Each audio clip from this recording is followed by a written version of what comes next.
Hello, guys. Welcome, everybody, to Blue Purple A's podcast. I am your host, Isaac, here, who's give you my honest opinion about Minnesota Vikings football and Chicago Cubs baseball.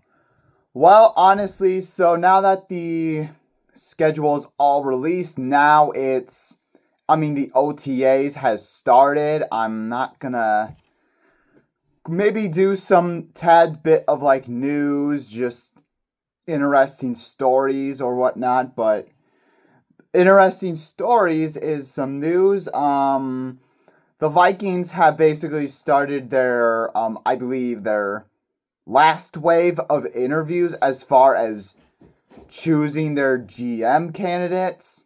So they got 5 of them down. It was up to 10.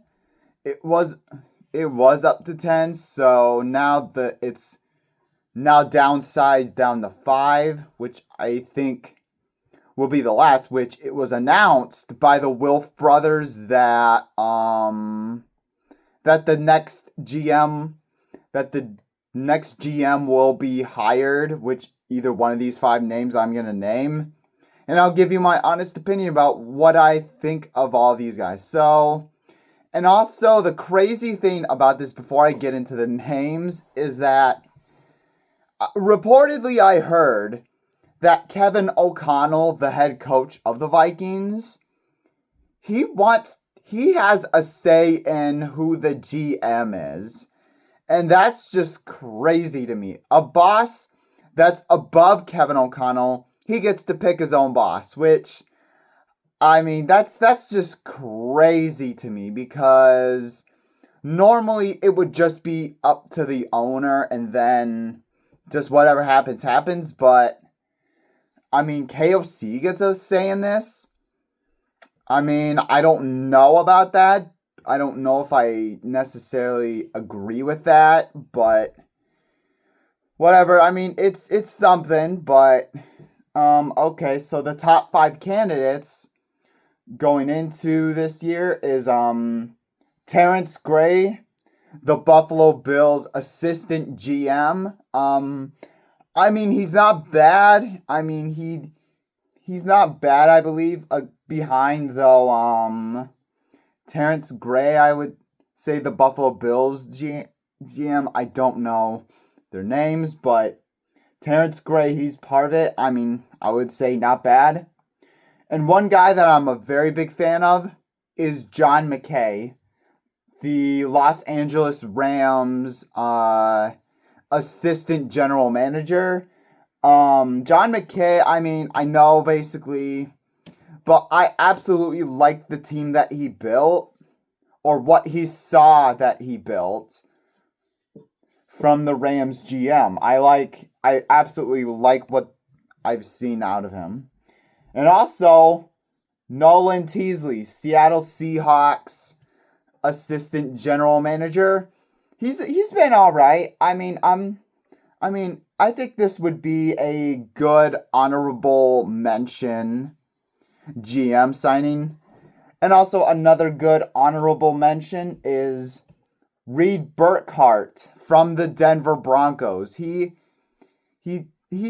all right, I would say, for an assistant general manager.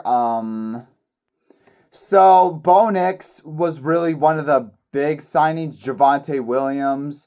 They got rid of a lot of players. Yeah, I think though Reed Burkhardt, I think is actually pretty decent, I would say, as an assistant GM. So I think he's decent. And of course, they got Rob Brzezinski, who was a interim GM for the Vikings.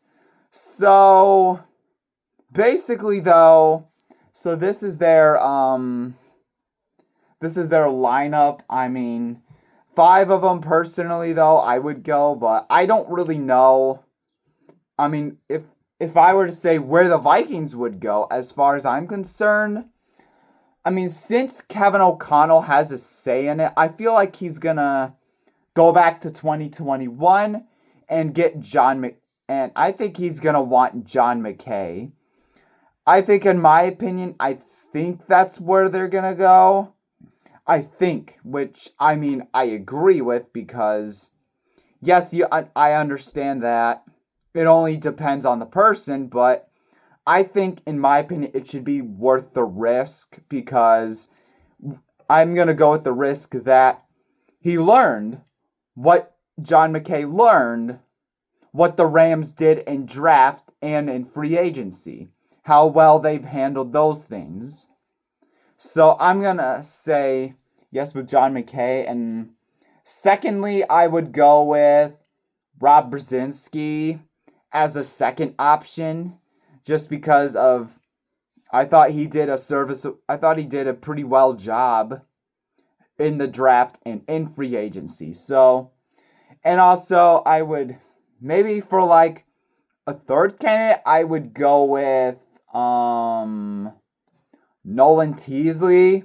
I think he would be great too. So, but in my opinion, I feel like the Vikings would go with maybe John McKay. I feel like that's where they'll go.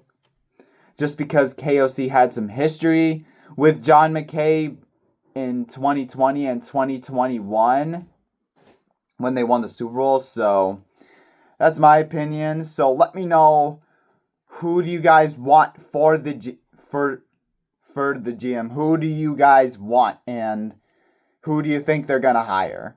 So thank you guys so much for watching. Hit that like button and hit that subscribe button if you haven't already. Skol Vikings.